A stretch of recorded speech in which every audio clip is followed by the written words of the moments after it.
afternoon. Welcome back to Outdoor Craft. So, we're going to be going after smaller fish this weekend. We're going to be going after those, what we called in the past, stump knockers, perch, bluegill, little things like that. Hey, Prince. It's my dog. But we have some weather coming in this week.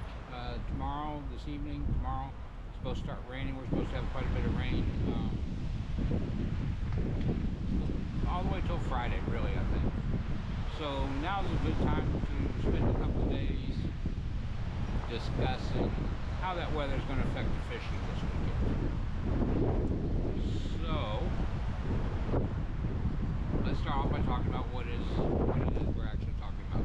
We're talking about barometric pressure, atmospheric pressure, air pressure. Who you talk to is going to give you a different definition, different terminology, what part of the country you're in. But basically, we're all talking about the same thing.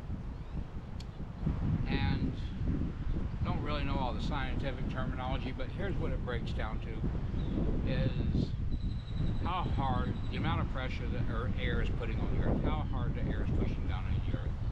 That's basically what we're talking about. And this week we're going to spend some time talking about how different parts of the front, how different actions of that barometric pressure going up, down, how that's going to affect the fishing. But as a general overview, this is kind of the way it works.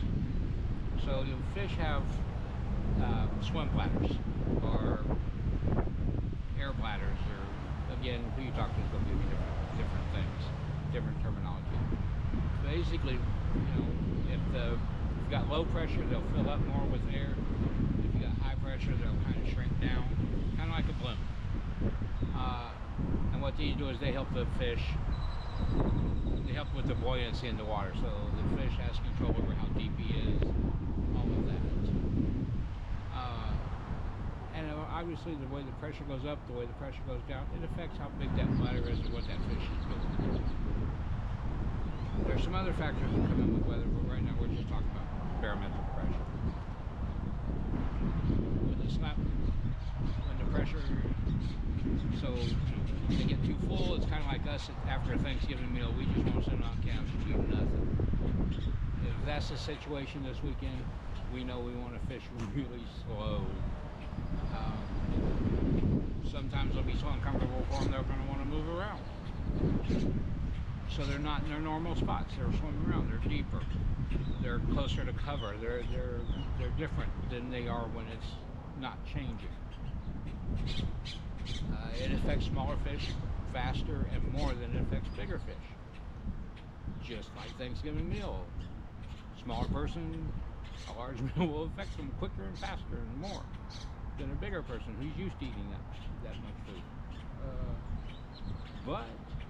So if the little fish start moving around, the bigger fish, they're going to go where the little fish is, because the little fish are bait. That's their meal. And we're going to get more into depth this week. What the pressure, what fish tend to do when the pressure is rising, what fish tend to do when the pressure is falling. When are they going to bite the best? When are you going to have to fish the slowest? We're going to talk about all that this week. So come back tomorrow. We'll discuss this in a little more detail. And definitely come with us Sunday.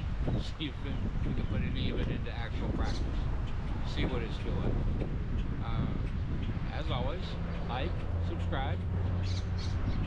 Go fishing with us Sunday. Keep the rubber side down. Have a good evening.